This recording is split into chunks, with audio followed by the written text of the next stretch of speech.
اخيرا خلصت. انا خلاص دقيقتين وهبعت الفايل. انت هتروح معانا عند ماما صح؟ مش رايح في حته. وبعدين يا ريتك بتركزي في الخميس معانا كمان، زي ما انتي مركزه قوي كده ان هو يوم مامتك. تقصد ايه؟ هو انت مالك بقالك كذا يوم بتتعامل معايا كده ليه؟ بتعامل ازاي ان شاء الله؟ بتتعامل معايا بطريقه صعبه جدا. انت مش عايز تبصلي ولا تضحك في وشي ولا بترضى تجيب طلبات البيت. اعتقد انت فاهم قصدي. وانتي كمان فاهمه انا بعمل كده ليه، وبتهيالي المفروض تكوني انتي كمان فاهمه قصدي. عايز تقول ايه؟ ما تتكلم على طول. عايزه اقول ان انتي مقصره وفاهمه كويس قوي انا ببقى عايز ايه وبقلب وشي ليه، بس انتي اللي عامله مش واخده بالك وبتعملي نفسك مش فاهمه. اعمل مش واخده بالي؟ لا على فكره انت كنت عارف كويس قوي ان انا كنت تعبانه يومها وقلت لك الكلام ده، ومع ذلك ما عجبكش واديتني ظهرك ونمت وصحيت بتتكلم معايا بطريقه وحشه جدا.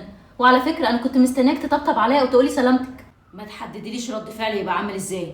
وبعدين ده بدل ما تعتذري ان انتي مقصره مع جوزك جايه قاعده عماله تردي عليا. هو انت مفيش على لسانك غير مقصره مقصره مقصره؟ ما تفكر وتحس بيا انا شويه. من اول ما بصحى بعمل ايه؟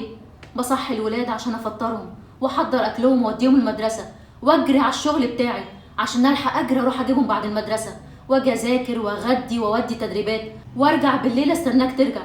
ايه المشكله لما اتعب يوم ولا اتنين؟ على فكره انا بني ادم. وانتي ليه بقى ما فكرتيش ان انا راجل شقيان وطلعان عيني بره وباجي اخر الليل بطلب حق الشرع من مراتي، وبيتهيالي دي حاجه ما تعبنيش.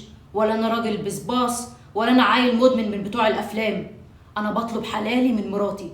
وبعدين لو انتي مش قادره تكفيني ما تقولي، مش عيب على فكره. هو انت ليه بتتكلم عن العلاقه كانها حاجه وحشه؟ على فكره هي احتياج عندنا احنا الاتنين.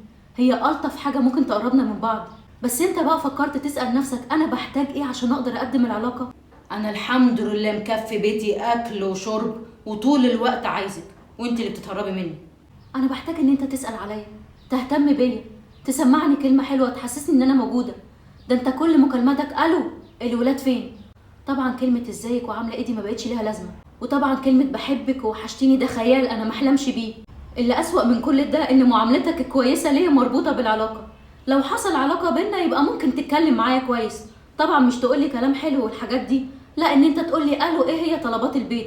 ساعتها افهم ان انت راضي عني. اما بقى لو ما حصلش علاقه بينا لاي سبب، ان انا تعبانه او مجهده او عندي عذر، ساعتها ابقى انا وحشه ومذنبه وما استاهلش الكلمه الحلوه ولا المعامله. العلاقه اللي بيني وبينك مش علامه صح بنحطها في الجدول اللي بناء عليها تقرر تعاملني حلو او لا.